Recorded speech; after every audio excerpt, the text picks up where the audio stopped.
Hello, or good morning for me. I'm Lara Dickinson. I'm the co-founder and executive director of One Step Closer. And to give you a bit of a background on who we are a network of CEOs and natural products industry executives, primarily in North America. And we work together first because we build trust with each other and work deeply together as a value line group, particularly with mission related to environmental and social justice. And we work together to inspire big changes. So basically, we take on challenges that are too big for any one of us to address in food and agricultural systems. So I am super excited to be here today with all of you who manage and inspire so much, particularly in the agricultural systems, in packaging and beyond, which we care about deeply. And so to give you a little sense of what we do on behalf of the industry and where I spend a lot of my time beyond bringing leaders together is 3 collaborations. And I'll go into all of them a bit, but primarily the Packaging Collaborative. And the Packaging Collaborative was the first collaborative that we launched, One Step Closer Packaging Collaborative. We did this almost 9 years ago, and we started the organization 9.5 years ago, the whole OSC organization. And the reason we started this first, because it came up first, as it probably does for you, is the biggest pain point, the Achilles heel of natural products, of beverages, and beyond, in that the packaging we primarily use does not match the intentions or integrity of the products inside. And it's also the first touch point for consumers. So it matters incredibly. And we know from our experience, particularly with climate research, that packaging is the #1 concern for companies in beverages and natural products in North America in terms of their addressing climate change. So that is where we'll focus today. I'll also talk about the Climate Collaborative, which I'm the co-founder of, and we launched 5 years ago, and the JEDI Collaborative, which stands for Justice, Equity, Diversity, and Inclusion, which we started 2 years ago. So from there, let me just go into the Packaging Collaborative. So beyond our CEO network, we bring together a lot of brands who care tremendously about packaging. And the idea is not to come in and get just information and leave. It's to truly contribute to the knowledge bank and do test and learning together. So to take on real action together to drive new innovations, new ways of producing packaging, and new ways of putting it out in the market. And so you'll see some companies that you might recognize more across the board in North and South America, and certainly beyond, like Ben & Jerry's, Numi Tea, which is Campbell's Soup, Plum Organics, American Licorice, so a lot of candies, baby foods, even ice cream, believe it or not. There's in Sambazon with frozen, there's some really good innovations starting to come out in frozen as well. So just recognizing some of the brands we work with on this, and to give you a sense of what we work on most. I realize this isn't rigid bottles, which a lot of you are thinking about it, but my hope is that our work and our model of collaboration can inspire the wine and spirits industry, and there may be some learnings here as well for those of you who do use compostable pouches, and I'll share a little bit about rigids as well.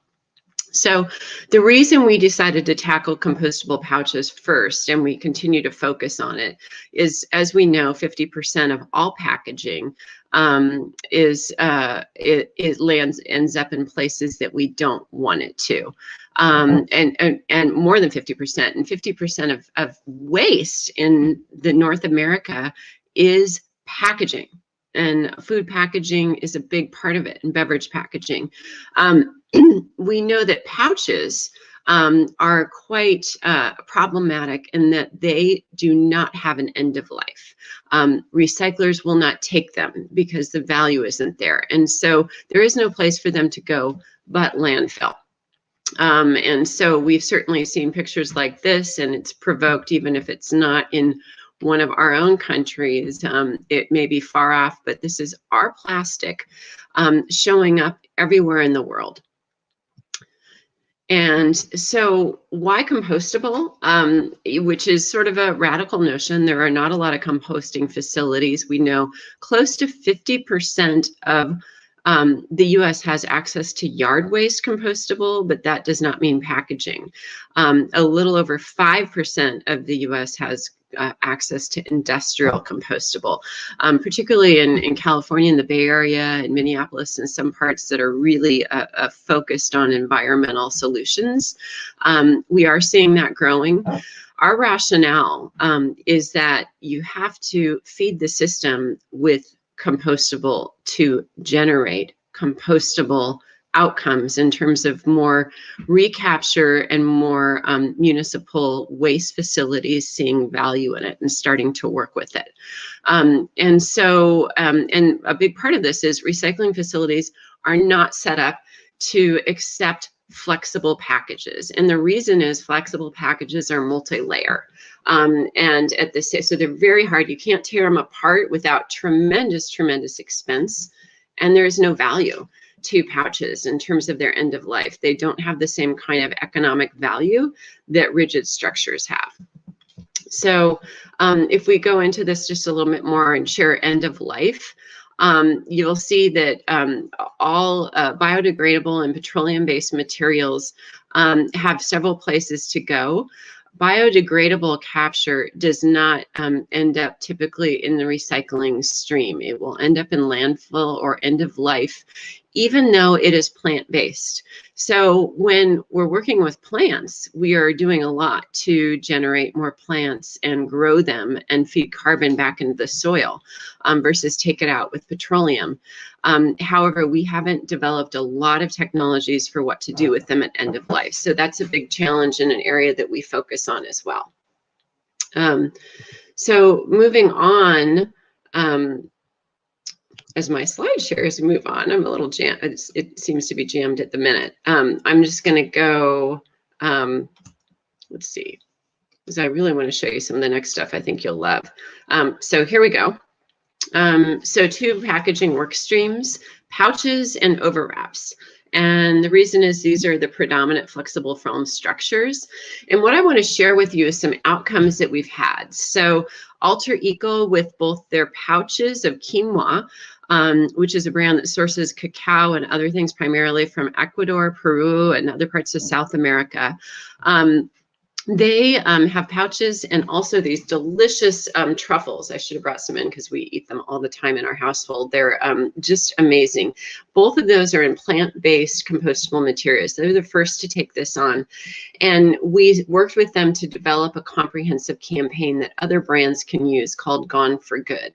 So this headline and the availability of this kind of look and feel in terms of a campaign is available to any brand that develops compostable materials out there. And this is another fun campaign that Numi did with their plant-based wrappers. It took them almost 8 years to develop these wrappers. They figured out a lot along the way in terms of something very challenging that we all need to figure out, which is how do we make it a parity initiative in terms of packaging with petroleum-based packaging. They were able to do this primarily through working across their whole value chain to renegotiate pricing.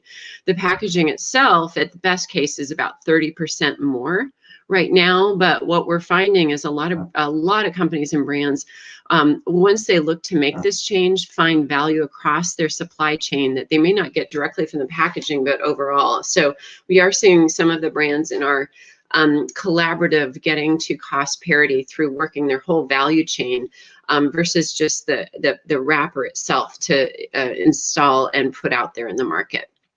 I want to share with you a campaign that we'll be launching at the end of 2021 on behalf of all the brands you saw in the original slide. Everyone from Ben & Jerry's to Nature's Path to Campbell's Soup and beyond.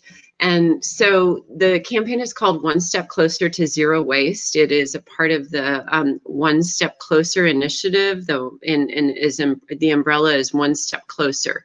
The reason we're going with zero waste, even though we're seeing things like the Plastic Free July campaign come out this year, is we agree with many folks who have rigid structures that that plastics and even glass are not necessarily the wrong solutions, particularly with rigid structures where there is either recapture, and we're creating an end market with post-consumer recycled plastic, which we favor, and also bottles in some cases.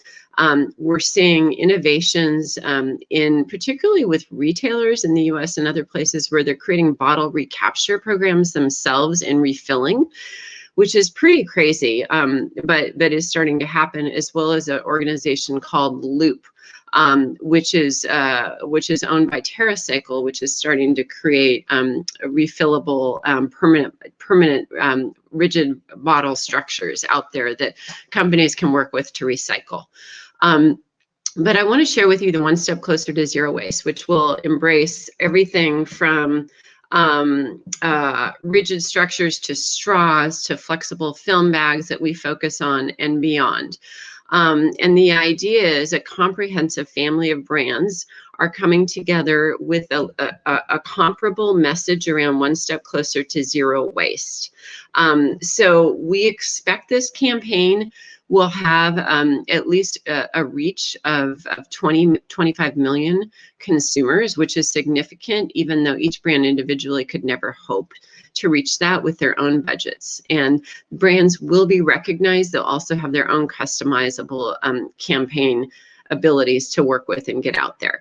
But what we really want to focus on is the one step closer message. We are not perfect. The packaging industry right now has a long way to go to become zero waste. And so what we want to celebrate is the one step closer changes like post-consumer recycled, like packaging reduction, like moving to compostable, and at the same time recognize that the waste isn't just a problem with landfill, but as you all know, oceans are a very big problem with, as you've probably all heard, 50% of packaging and 50%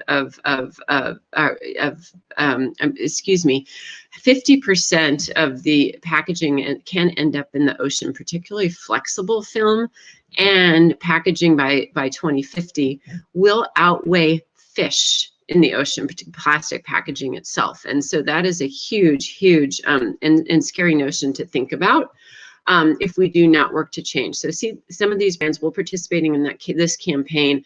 And a call to action I have for you is if you were in a bottle, if you're in any structure, and you are definitely taking one step closer to zero waste, we can consider including you and also send you campaign assets to do on your own with this campaign. It will show up primarily in North America, but it's available to share anywhere out there. These are some of the industry partners, again, primarily in the US, but we have everyone from the largest municipalities like Recology working with us, as well as certifiers and beyond. So that's the packaging, and I'll take some questions at the end if there are any for packaging. But I do want to share a little spotlight on our other collaboratives, which are frankly all inspired by each other, because at the end of the day, everything is connected. Environmental justice, social justice, waste, in terms of how we work together. And so the Climate Collaborative is our next collaborative. It was inspired by the Packaging Collaborative, where I started to look at, and many of us, how climate is frankly a much bigger issue than packaging. Consumers simply happen to tell us that packaging is a big deal, and we care about that, and it shows up as something that we touch first, so we notice it. But of course, climate is a much bigger issue. And so what we did and launched 5 years ago, I co-found the Climate Collaborative, which has 9 different commitment areas. All of you, this is for any wine, spirits, food, beverage, natural products company to make a commitment. It is a free and amazing platform with now over 700 companies, definitely best-in-class companies, all making commitments. Everyone from Whole Foods Market to UNFI, the largest distributor in North America, to many brands. Everyone from Honest Tea to General Mills to Annie's Homegrown, and super committed brands like Numi Tea and Dr. Bronner's and Organic Valley Milk, and well beyond, are deeply working on and supporting this campaign, sharing and learning best practices together, sharing tools together in terms of, and then being spotlighted for their work. So, and as I shared previously, you'll see packaging is the #1 commitment area. So you can make one commitment or all 9 commitments or anywhere in between. But companies consistently are committing to packaging as the #1 commitment area, recognizing not only is it a major source of trash in our world, but it is a major source of greenhouse gases. However, the biggest sources beyond that, of course, are agriculture and forests and renewable energy, all of which you have tremendous ability to impact and influence at a global level.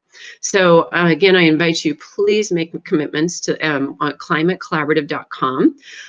Any company can make commitments, and the more that we do work together on this and share, and again, this is totally available to you free of charge. It's something OSC is very committed to.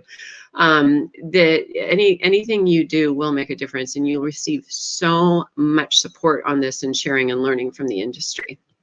And last, I want to share the JEDI Collaborative, which is a collaboration that really came from, well, first inspired by the Climate Collaborative for me. It's a social justice collaborative, and what we saw and realized is, believe it or not, through our work with Project Drawdown and others, that the #1 solution to climate change, believe it or not, if you have not seen it, is education and empowerment of girls and women. How does that work? And how could that be? It is not an environmental solution, yet it is, because when women are educated, when women are empowered to make their own choices, they make better choices, not just on behalf of themselves, but on behalf of their communities. They make better decisions. They educate their children. They also have less children.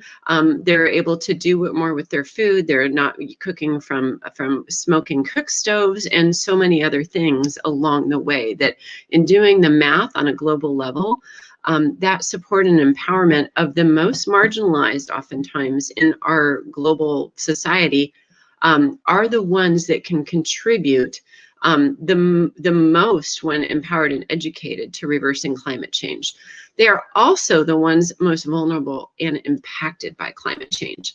I'm going to share, if this is, let's see if this works, a little video on JEDI Collaborative. I grew up in the South, in South Carolina, going to Christian school for 12 years, and I didn't know a single gay person growing up. You kind of carry around this like deep, dark secret and this thing that nobody can ever know about you, and something that your entire culture tells you isn't okay about yourself or is like intrinsically wrong with you. When it comes to the topic of diversity and discrimination, I think these episodes and these incidences aren't always super obvious. The discrimination may have come from opportunities I didn't know that I didn't have, from conversations I wasn't invited to participate in, meetings I wasn't invited to. There are some investors who would taste what I have and they would say, you need to raise $100,000. Well, I've raised over $100,000.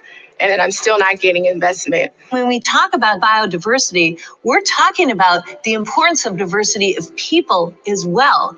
It's all part of it. JEDI stands for Justice, Equity, Diversity, and Inclusion. This project is not about getting people in trouble or outing people as much as becoming more open-minded to a variety of perspectives. We're talking about how do we restore value to historically oppressed people. We're building a movement of people who really want to see transformation in this country and in the world. It's just a fact. I mean, there are so many studies, at least 20% more revenue long-term when you have a more diverse team, more innovation revenue, better decisions are made. When I first started working in the food industry, my first month on the job coincided with the month of Ramadan, an Islamic holiday where we fast during the daytime. Literally, like my second day on the job, I was supposed to go in and taste this whole range of fruit snacks. So eventually I told my R&D person, I'm like, look, can't taste this product with you guys. Like, you go ahead, do it without me. Like, I'll be fine. And she was like, no, absolutely not. After you break your fast tonight, taste the products and bring your notes tomorrow. It was such a small gesture, but it made me feel super welcome, super included. Those are the type of things that you want to bake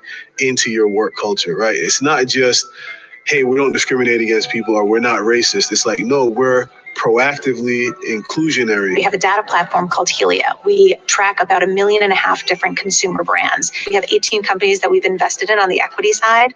12 of them are led by candidates that we would qualify as diverse candidates. Half of them are led by women founders. Our goal is not to go out and look for diverse candidates. It just so happens that using data, it leads us to a diverse founder pool. In order for a business to be truly relevant to the future, it has to be inclusive. It has to be socially responsible. It has to be diverse. There's a huge food access issue of how to get healthy, nutritious, ideally organic food into the hands of all people in this country and then in the world. If we don't change as companies, we will die as an industry. This is a moment. You see other moments in history where people didn't take advantage of a time. And we are at that moment. We are on the precipice. If we don't change, we will not thrive. And we've got to recognize that now. By 2025, we will generate 2,025 commitments to JEDI and the natural products industry, thereby increase the resilience of our food system. Thank you. This video was developed and launched exactly 1 year. Exactly 1 year, a little over 1 year ago, and 1 year and 3 weeks before the death of George Floyd, and before that, Breonna Taylor.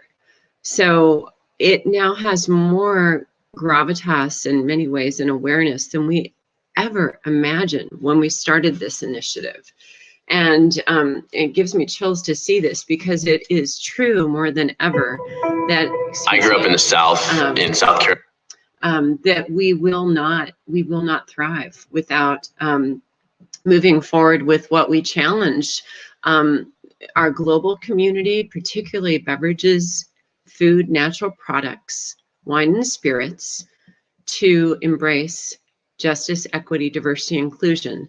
And while it is, as I shared, something that is vitally important on a global level from an environmental and social justice standpoint, and truly a solution to climate change, it is also imperative for businesses if they want to thrive long term.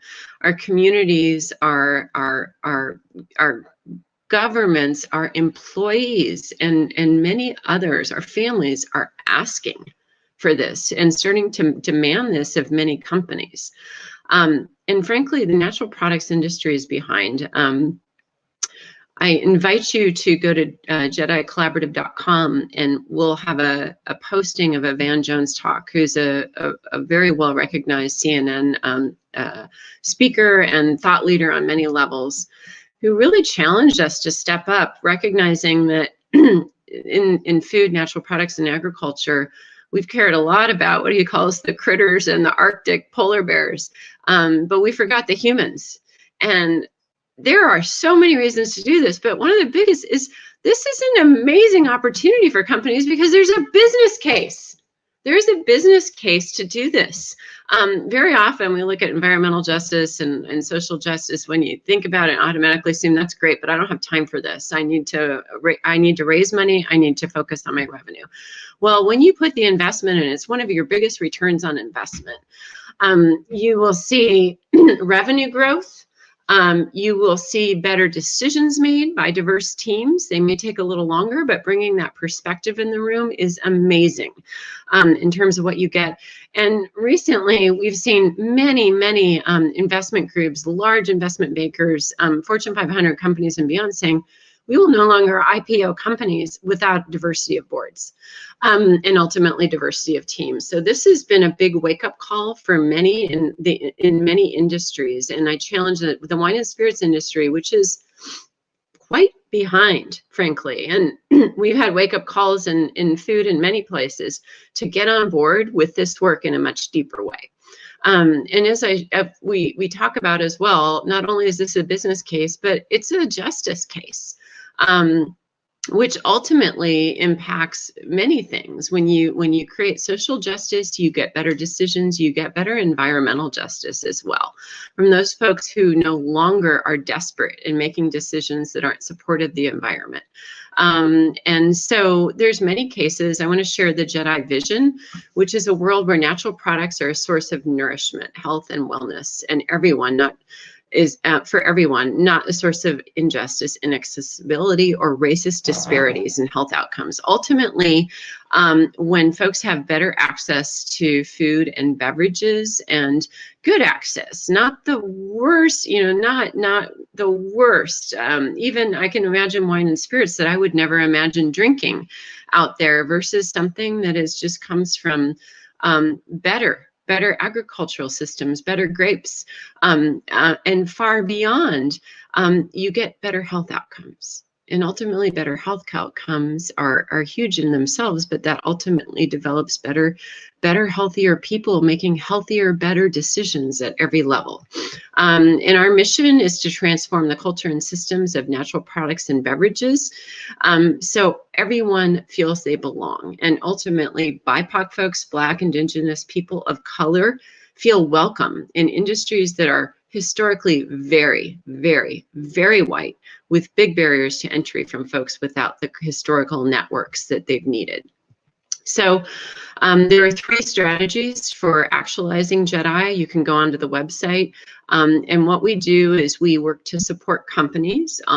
All of you, any company, can make a JEDI commitment and get involved with our collaboration. We are connecting BIPOC entrepreneurs with capital. Historically, they have not had access to the capital to launch products that are truly innovative. What would it look like if folks that come from marginalized backgrounds suddenly are able to come into an industry with capital to launch a whole new range of products that have more accessibility and cultural relevance? We are seeing that now, and those are the biggest trends in food and natural products, are culturally relevant new products coming from unique, everything from cassava to moringa nut and beyond are on fire in the industry, which have been from places in cultures that we've never had access to seeing in North America. And then we are amplifying other BIPOC-led initiatives. So here's the website. You can go on, again, it is free to use in 3 areas. We encourage you to look at culture first, which has a whole suite of tools and commitments under that, and how to create an inclusive, equitable, and more diverse culture in your company. And these are some of the samples of commitments, everything from looking at how you hire and that process to shifting boards, which is not impossible. I just shifted my board and brought on a Latinx man and a Black woman, and the contributions they're making are incredible. I mean, beyond anything I'd ever imagined so far. So ultimately, I invite you to partner with us, not only on the JEDI Collaborative, but OSC overall. The Packaging Collaborative, the Climate Collaborative, and the JEDI Collaborative are available to companies who truly are embracing mission in these areas. So thank you, and I'll take a question or two if I have time. Let's see. Looks like I have time possibly for one question. So I do see a comment around empowering women is a big key to resolving our global climate crisis. Absolutely. You heard that, and I want to reiterate that. If anything, that you all do. Your packaging is so key and important, but empowerment of women and bringing them into agricultural and jobs that are where they're truly getting fair wages and supported with everything from family leave to daycare and far beyond will shift not only the impact and frankly, the revenues in a positive way for every company, but it will be the biggest lever to addressing the biggest challenges of our time, particularly climate change. One other question that I have received is, what about bottles and rigid structures?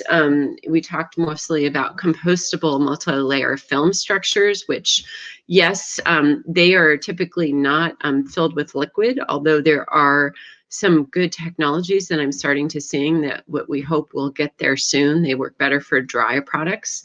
At this point, what we really favor is post-consumer recycled bottles.